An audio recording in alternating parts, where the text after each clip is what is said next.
I didn't start it, but I definitely finished it moment. I was 22, fresh out of college, working as a junior accountant at a mid-sized firm downtown. My supervisor, Brendan, was one of those guys who peaked in high school and never got over it. 38 years old, still talking about his football glory days, still treating women like we existed for his entertainment. It started small. Comments about my outfits, how I should smile more, jokes about finding me a boyfriend who could handle me. I ignored it, thinking it would stop. My cubicle was right outside his office, so escape wasn't an option. "Morning, Delilah," he'd say, leaning over my desk so his coffee breath hit my face. "That's a tight little dress. Trying to impress someone?" I'd force a smile and turn back to my computer. But he'd linger, making comments about my legs, or asking if I was wearing perfume for him. Then he started the touching. A hand on my shoulder that lingered too long. Accidental bumps in the hallway where his hand would graze my chest. When I wore a dress, he'd find excuses to walk by my desk and look down my neckline. I documented everything in a secret folder on my personal laptop, but felt powerless. He was buddies with HR Director Thomas, and they played golf with the partners every weekend. The other women in the office would give me sympathetic looks but never said anything. I later learned why. 3 had already been forced out after filing complaints.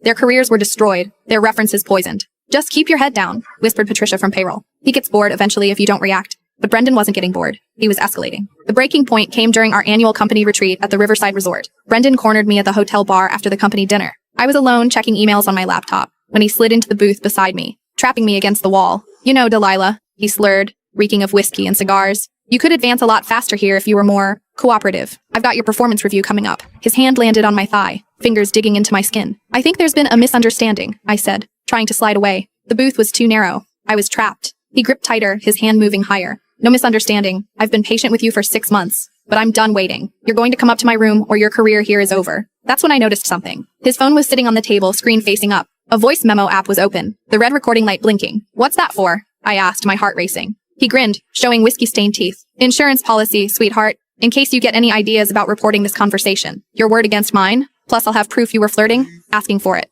But Brendan made one crucial mistake. He was too drunk to notice that I'd already switched our phones when he went to the bathroom earlier. Our phones were identical models, same black cases. His phone, the one actually recording, was now in my purse. The phone on the table was mine, which I'd set to airplane mode. "You know what?" I said, forcing my voice to stay steady. "Maybe you're right. Maybe we should discuss my career advancement." For the next 25 minutes, I let him talk. I couldn't fit what happens next in this short video. Watch the rest down below.